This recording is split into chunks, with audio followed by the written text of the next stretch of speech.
Welcome to Love Bites. Love Bites. Love Bites. See a girl, I'm like, damn, she's so hot. Like, I want to like hug her and kiss her and just be with her. And it's like, it's okay to have both. And it feels like imbalanced, but it's not, it doesn't have to be one way or another. It's nice to just kind of express however you sexually feel towards different genders. Yeah, I think so too. I think that the more we put restrictions on attraction, the more we are dimming our like sexual vitality light. I And definitely agree. yeah, to me, sexual vitality is something that you shine on like every aspect of life, not just like when you're in bed or when you're about to have sex. Right? Like when someone radiates like sexual vitality, you kind of know. Ooh, I want to learn more about that at some Yeah, point. Yeah. for sure. So throughout your journey, you had this first partner, and then you have another partner that you feel more comfortable talking about this exploration with. Tell me more about this like situation. Yeah, of course. So, my current partner, his name's Matt. I see him as my life partner. And when we first started dating about 2 years ago, I told him that I really still want to explore with women, sexually with women. I haven't been in a space to start that journey yet. Um, and it's something I still want to do. And he's very supportive. I told him eventually down the line I would like to also explore threesomes together if it goes that way. But first, it was very important for me, and then also for us, that we work on ourselves first and we build our relationship and we work on our own communication and our connection. And then we did. And then earlier this year, actually, I finally felt ready, like mentally, physically, I felt well. Our relationship is just like healthy. Our communication is so spot on. And it was my birthday month, actually. Ooh. I know. I downloaded the apps and he actually helped me set up my dating profiles because I don't have much experience with online dating. And so he was actually like helping me set up my dating apps. And so that was fun thing that we kind of did together. Like I said, he's super supportive. And so my first date, I had a first date with this girl and we hit it off and we had a really nice dinner and drinks. And then the following week, I went over to her place and it was my first time having sex with a woman. And it was beautiful and it was so fun and so sexy. And Ooh.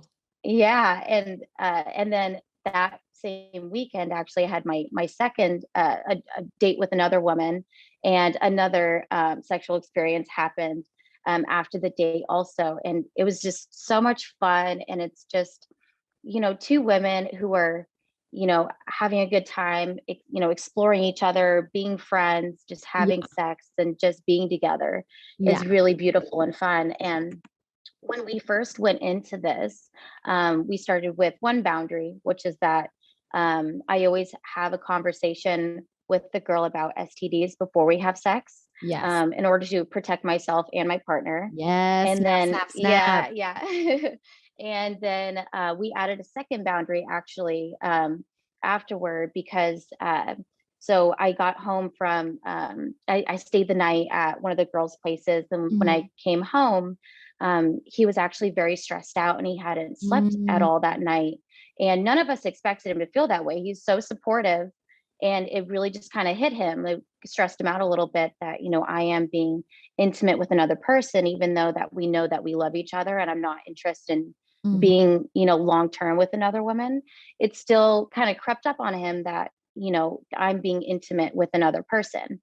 And so, we talked about it. We knew that we were going to learn along the way because it's very new for both of us. Yes. And we added another boundary, which is that after a date, being with a woman, whatever it is, I come home the same night and we sleep in the same bed together. So that way, I'm still kind of ending the night with him and we can talk about it. And so we've been doing that and really just working on it's a constant process, really, and it's a Yes. great process, and it's Oh, fun. It's such a learning it's such a learning journey, not only for me, but also for him and then for us together. Yeah. And it's honestly been great. And you know, this wouldn't work if we didn't have good communication and if we didn't respect each other's boundaries and you know, the whatever we built together, conversations that we've had, we just honor each other as I'm going through this. Oh So my gosh. I fucking love this. I Being figured you dynamic. would. Yeah. Like it's, showing being a grown up, adult, mature, Mm, and really showing both of your emotional intelligence, mm, right? Because him, being stressed out about that particular scenario and then explaining it to you verbally, and both of you have a conversation and then dynamically adjust your boundary. It's so damn beautiful. yeah, Yeah. it's been just an easy flow where it's like if we aren't comfortable with something, we'll say something and then we'll move forward with fixing it and try something new. And that's the Mhm. cool thing about boundaries is that they don't have to stick forever, Right. you know? So it's really just wherever we are in life in our relationship. Being Um, flexible. being flexible, that Being flexibility word is flexible. coming back. Exactly. Oh Being my God. flexible while being heteroflexible. That's a lot of flexibility. I could barely even touch my toes, let me tell I you. love that. So, okay, now that you've been on this journey and your partner has been supportive, I want to kind of dial it back a little bit to your particular like sexual experience. You said it was beautiful and you really enjoyed it, and your partner, sexual partner at the time, seemed like she was enjoying it as well. Like, what did you Mhm. do? Were you like Well, making out? Or did you end up doing oral or like, a lot. So I went over to her place and I made cocktails and ooh, I and I know you make good cocktails. I do actually, yeah. They were so good. I made a lot of them and we yeah, so we were drinking, we were talking. I was talking a lot because I was a little nervous. And Mhm. then she finally like kind of pulled the trigger and walked over to me and we started making out. And it was the first time I've ever really embraced with a woman. And, you know, she's got a very like petite, long body. And so I'm thinking like, oh my God, she's so like, I'm like afraid I'm gonna like break her. But then I'm thinking like, I wonder if this is how guys feel when they're having sex with like a petite woman also. But like I know, you know, like me speaking, like I like it a little rough here and there, you know. I So it's mean, kind of like, like I had I to think switch my like mindset a little bit. when like Shag or The Rock have sex, like, what is that like? When what? When Oh, Shag Shaq or or The the Rock. Rock Oh my have sex, God. like, what is that like? Because they're massive. They're like massive people. Oh my God. I don't know. Or like Thor, that big lifter and his little wife. Oh All right. man, I have no idea. So, okay, you But yeah, definitely. so we started making out, we start touching. And then, you know, she takes me over to her bedroom and and yeah, we did oral. So that was my first time doing oral and I was excited and nervous because I've never done it before. And I loved it. Like I actually really, really loved it. And Oh then my gosh, snap, snap, yeah, sister. it was so fun. It just feels great making the person feel good, right? Yes. And actually after we had sex, I asked her because I was like nervous about fingering because my first fingering experience, I got cut because the guy didn't Oof. cut his nails well. So I asked her at one point when we were done having sex, and I was like, I'm like afraid to finger. Can you like teach me what you do? And so I straight up asked her like some techniques and ideas for how to finger, and it actually was really helpful. And it helped like get my head out of it. But yeah, more sexual communication there. Yeah, for sure. Hmm. Sexual communication is literally key Hmm. to sexual Absolutely. well-being, sexual experience, just key to sex life. And I Mm. cannot believe that there are people out there that still say, what's the point of sexual communication? Is sex is something you do, not something you talk about. Oh my goodness. That's wild. You know, before I met Matt, actually, I didn't really know how to communicate about sex. I didn't know how to. And so with him and also with the women I've been with, and also conversations with myself, really, I've learned that sexual communication is so important, and like your sex actually gets better when you learn how to talk about it more and you connect with a partner enough to talk about it. It's like unlocking a chapter you didn't even know existed. Yeah. Yeah. Hmm. Well, I'm really interested in, this particular journey that you're on, and especially like the nitty-gritty of, so what happens afterwards? Do you have open communication about like, hey, I'm exploring and this is, not a relationship? Like, how did you prime the sexual partner, the woman sexual partner, and how did you leave? Like, what did you say? Sure. So I start with the fact that I am in a relationship with a man and I'm looking to explore and have friends, have sexual friends with women. So I start with that. Really. So Mm. that's like our first date, really. That's something that we talk about. And if for whatever reason, if that doesn't align, it's usually pretty apparent. Mhm. And I'd rather not go a step further with that, with the woman, to become a sexual partner, because I don't want there to be any sort of misalignment or anyone emotionally feeling one way and the other person doesn't. Right, right. Yeah, and Because so that the would be two, misleading, right? it would be, yeah, and I would be going into it knowing that there's a misalignment there. Mhm. So it's usually in the first date I talk about it, and then they're cool about it because they're kind of feeling the same way, where they're just looking to explore and have fun, and um and that's really it. So just making sure that we're on the same page is really Yeah. important first. Hmm. So, from your experiences during sex, like, how was the sexual connection, the chemistry?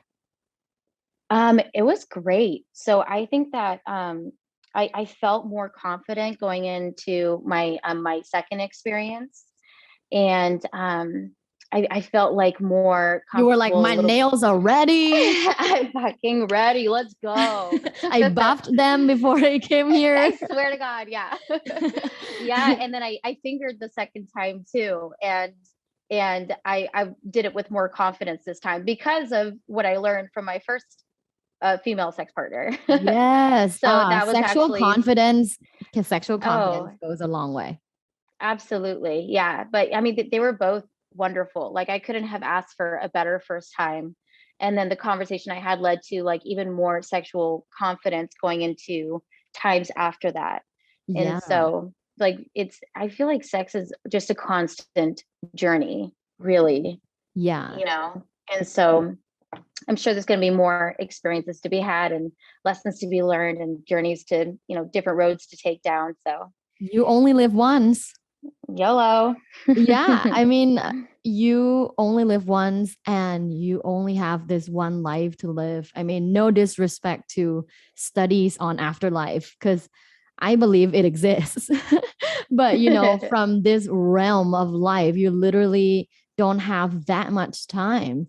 And I Hmm. think as a person, you kind of have to decide, like, do you want to maximize this life and go through different kinds of experiences?